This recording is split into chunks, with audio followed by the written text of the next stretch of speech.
জ্বালাতে তো দে জ্বালাবো ঠিক করে দাঁড়া খাও জ্বালাচ্ছি আস্তে আস্তে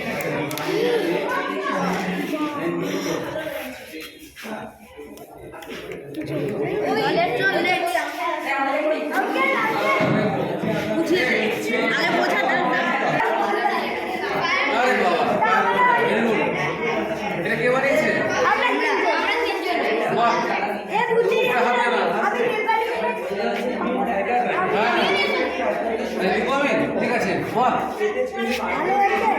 ভালো হয়েছে, খুব ভালো হয়েছে। 7 নম্বর ভেরি গুড।